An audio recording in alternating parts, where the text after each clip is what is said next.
जय श्री कृष्णा। प्रिय मित्रों, आप सभी दर्शकों को हमारे YouTube चैनल पर बहुत बहुत स्वागत है। प्रिय मित्रों, कहानी शुरू करने से पहले आप सभी लोगों से एक निवेदन करना चाहूँगा कि आप अगर इस चैनल पर नए हैं तो इस चैनल को सब्सक्राइब कर बेल आइकन को प्रेस कर दीजिएगा। मित्रों, प्राचीन समय की बात है। एक घने वन में एक नीलकंठ पक्षी का जोड़ा रहता था। नीलकंठ पक्षी और उनके पत्नी दोनों बड़े आनंद से रहते थे। नीलकंठ पक्षी का जोड़ा इतना सुंदर था कि उन्हें देखकर हर कोई मोहित हो जाता था। उन दोनों के जीवन में किसी प्रकार का कोई दुख नहीं था। एक दिन की बात है, नीलकंठ पक्षी की पत्नी 4 अंडे देती है और उस 4 अंडों के द्वारा नीलकंठ पक्षी को 4 पुत्रों की प्राप्ति होती है, जिससे नीलकंठ पक्षी और उसके पत्नी बहुत ही खुश होता है। धीरे धीरे जैसे ही नीलकंठ पक्षी के चारों पुत्र बड़े होते चले गए, तब उस नीलकंठ पक्षी को यह चिंता सताने लगी कि अब मेरे पुत्र बड़े होने लगे हैं। अब मुझे कहीं अच्छा रिश्ता देखकर इनका विवाह कर देना चाहिए, जिससे ये सुख शांति से अपना जीवन यापन कर सके और हमारे परिवार का वंश आगे बढ़ा सके। फिर नीलकंठ अच्छा रिश्ता ढूंढने के लिए आसपास के नगरों में घूमने लगे और एक दिन उस नीलकंठ पक्षी को अपने चारों पुत्रों के लिए 4 सुंदर लड़कियां मिल जाती है और नीलकंठ पक्षी एक अच्छा सा मुहूर्त देखकर अपने चारों पुत्रों का उन चारों लड़कियों के साथ बड़ी धूमधाम से विवाह करवा देता है और अपने चारों पुत्र वधू को घर ले आता है। एक दिन उस नीलकंठ पक्षी और उसकी पत्नी दोनों बैठे सोच रहे थे। तभी नीलकंठ पक्षी अपनी पत्नी से कहता है कि हे प्रिय, अब हमारा जीवन सफल हो चुका है। अब हमारा संपूर्ण परिवार हो चुका है। अब हमें और किसी चीज़ की ज़रूरत नहीं है। अब तो भगवान से यही प्रार्थना है कि अब जो हमारी आधी उम्र बची है वो केवल सुख शांति के साथ कट जाए। एक दिन नीलकंठ पक्षी की पुत्र वधू खाना बना रही थी तो नीलकंठ पक्षी की पत्नी उस बहू से कहती है कि अरे बहू, तुम ये क्या कर रही हो? सब्जी में इतना सारा नमक थोड़ी डाला जाता है। यह कहते हुए अपनी बहू को खूब डांट लगाती है और ये सब दृश्य देखकर नीलकंठ पक्षी अपनी पत्नी को समझाता है कि हे प्रिय, तुम एक छोटी सी गलती के कारण अपनी पुत्र वधू को इतना नहीं डांटना चाहिए। उसके बाद फिर एक दिन वो चारों बहुएं कुछ काम कर रही थी और नीलकंठ पक्षी की पत्नी उनके कामों को देख रही थी।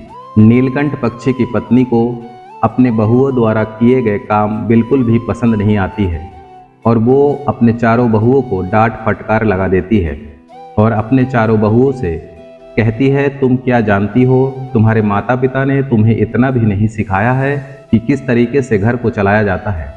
मित्रों, इस तरह नीलकंठ पक्षी की पत्नी अपने चारों बहुओं को खूब खड़ी खोटी सुना देती है और ये सभी नज़ारा नीलकंठ पक्षी छुप कर देखता है।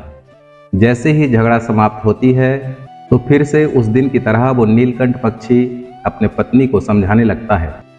कहता है, हे भाग्यवान, आज मैंने तुम्हें फिर से देखा कि तुम हमारी चारों पुत्र वधुओं को बहुत ज़्यादा खड़ी खोटी सुना रही थी। ये सब देखकर मुझे अच्छा नहीं लगा। मित्रों, जैसे ही नीलकंठ पक्षी ने अपने पत्नी से ये सब कहा तो नीलकंठ पक्षी की पत्नी ने नीलकंठ पक्षी को अपमान कर दिया और कहा कि सुनो जी, आप एक मर्द हो और मर्द की तरह ही रहो और हम स्त्रियों का काम हमें करने दो। हमारे बीच आपको दखल अंदाजी करने की कोई ज़रूरत नहीं है।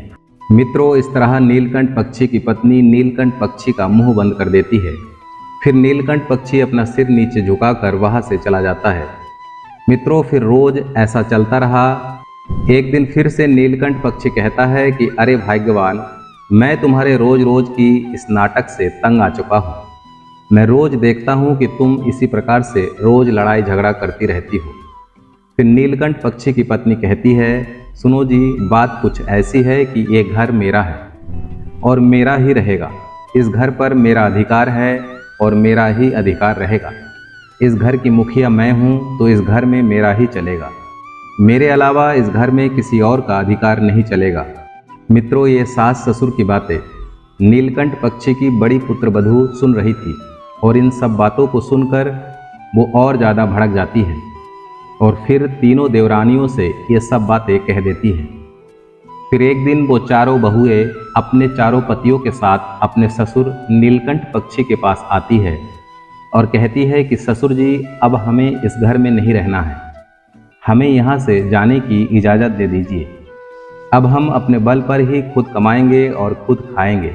मित्रों, इस प्रकार वो चारों पुत्रवधू अपने ससुर से यह कहकर घर से चली जाती है। उसके बाद नीलकंठ पक्षी और उसकी पत्नी यह सब देखकर और भी ज़्यादा दुखी होते हैं और पछताते हैं कि आखिर हमारी पत्नी की छोटी छोटी गलतियों की वजह से आज हमारे पुत्र और पुत्रवधू हमारे इस घर को छोड़कर बाहर जा रही है।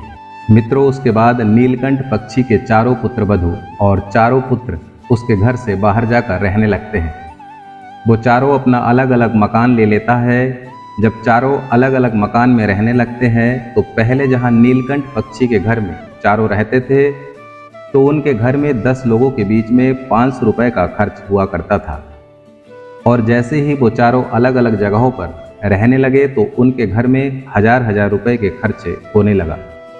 मित्रों, कहते हैं कि माता लक्ष्मी का हम जितना भी आदर करते हैं, जितनी इज्जत करते हैं, तो ये हमारे घर में उतनी ही देर तक टिकती है और उसी हिसाब से हमारे पास आती है। यदि हमारी औकात 10 रुपये की है, यानी कि हम एक दिन का 100 रुपये कमा रहे हैं और हम 200 रुपये खर्च कर रहे हैं, तो इस तरह हम बर्बाद होते हैं और माता लक्ष्मी का अपमान भी होता है। और अगर हम वहीं पर 200 रुपये कमा रहे हैं और 50 रुपये का खर्चा करते हैं तो उसमें हमारी बचत है और माता लक्ष्मी का भी अपमान नहीं होता है। तो वो चारों पुत्रवधू अलग होने के बाद में जैसे उनका पति 200 कमाता तो वो 1000 रुपये का खर्चा करती। इस प्रकार से मित्रों, देखते ही देखते कुछ महीने व्यतीत हो गए और वे पूरे तरीके से गरीब हो गए। माता लक्ष्मी ने उनका साथ छोड़ दिया, अपनी दृष्टि उन पर से मोड़ ली। वो चारों पुत्रवधू और उनके पति बिल्कुल ही गरीब और कंगाल हो गए। खाने के लिए उनके पास कोई दाना नहीं बचा। तो वो अपने ससुर नीलकंठ पक्षी के पास गए और कहते हैं कि ससुर जी, हमारे पास खाने के लिए कुछ भी नहीं बचा और तन पर पहनने के लिए वस्त्र भी नहीं है और रहने के लिए मकान भी नहीं है, आप हमें शरण दीजिए।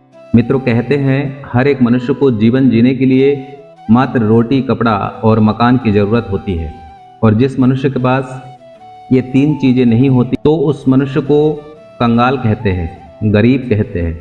मित्रों, फिर नीलकंठ पक्षी अपने चारों पुत्रों और पुत्रवधुओं को शरण दे देता है और उनसे कहता है कि हे पुत्र, मैं तुम चारों के लिए आज ऐसी 4 बातें बताता हूँ और इन 4 बातों को हमेशा ध्यान में रखना, तो तुम्हें अपने जीवन में कभी गरीबी देखनी नहीं पड़ेगी और कभी बेइज्जती सहन नहीं करनी पड़ेगी, जीवन में कभी दुख नहीं आएगी। मित्रों, फिर नीलकंठ पक्षी अपने चारों बेटों को पहली बात बताता है कि कभी किसी पुरुष को स्त्रियों के बीच में हो रही लड़ाई या किसी अन्य लोगों की चर्चा के बीच में अपनी बात नहीं चलाना चाहिए, क्योंकि जो पुरुष स्त्रियों के बीच में हो रही लड़ाई झगड़ों में बोलता है तो वो अपमान का भागीदार होता है। क्योंकि जब मैंने तुम्हारी पत्नियों की बचाव के लिए तुम्हारी माँ से कहा तो तुम्हारी माँ ने मेरी एक भी बात नहीं मानी और मेरी बदनामी की। ठीक उसी प्रकार वैसे ही स्त्रियों के बीच नहीं बोलना चाहिए। मित्रों, उसके बाद नीलकंठ दूसरी बात बताता है कि पुत्रों, कभी भी किसी को भी अपनी औकात से बाहर किसी कार्य को करना नहीं चाहिए। जैसे अगर तुम 100 रुपये कमा रहे हो तो तुम्हें ईमानदारी के साथ 50 रुपये ही खर्च करने चाहिए, ना कि तुम्हें 200 रुपये खर्च करने चाहिए। अगर तुम 100 रुपये कमा रहे हो और 200 रुपये खर्च करते हो तो तुम्हें रोड पर बैठकर एक दिन भीख मांगनी पड़ेगी, क्योंकि हर मनुष्य के लिए अपनी औकात के साथ ही कार्य करना चाहिए और एक रणनीति बनानी चाहिए, क्योंकि हमारी जितनी हैसियत है हमें उसी हिसाब से खर्च करना चाहिए। उसके बाद वो नीलकंठ पक्षी अपने चारों बेटों और चारों पुत्रवधुओं के लिए तीसरी बात बताता है और कहता है कि हमें कभी अपनों का साथ नहीं छोड़ना चाहिए, क्योंकि झाड़ू में एक नहीं अनेकों सीके होते हैं और वो सभी सीके मिलकर एक झाड़ू बनती है जो सफाई करने के लिए काम में आती है, जो पूरे कचरे को साफ कर देती है। अगर उस झाड़ू में से वहीं पर सभी सीकों को अलग अलग कर दिया जाए तो फिर उस झाड़ू का कोई महत्व नहीं रहता, वो किसी काम की नहीं रहती। वो स्वयं झाड़ू ही हवा में उड़ जाएगा और उसे हर कोई लात मार कर फेंक देगा। इसलिए मित्रों, हर मनुष्य में हमेशा एकता बनाकर रहना चाहिए, क्योंकि संगठन में ही शक्ति है। क्योंकि अगर तुम मिलकर एक रहोगे तो तुम्हें कभी भी कोई भी या तुम्हारा दुश्मन भी तुम्हें अलग नहीं कर पाएगा। उसके बाद नीलकंठ पक्षी चौथी बात बताता है और कहता है कि कभी भी किसी भी मनुष्य को अपनी पत्नी की बात नहीं मानना चाहिए, बल्कि पत्नी को अपनी पति की बात मानना चाहिए। क्योंकि कहते हैं जो पुरुष अपनी पत्नी की बातों को मानता है वो पुरुष हमेशा गरीब रहता है, निर्धन रहता है, उसके घर में माता लक्ष्मी प्रवेश नहीं करती। इस प्रकार से वो नीलकंठ पक्षी ये 4 बातें अपने पुत्र को समझाता है और पूरी कहानी का सार बताता है। प्रिय मित्रों, आज की यह कहानी आपको अच्छी लगी हो तो इस चैनल को सब्सक्राइब कर बेल आइकन को प्रेस कर दीजिएगा। जय श्री कृष्ण।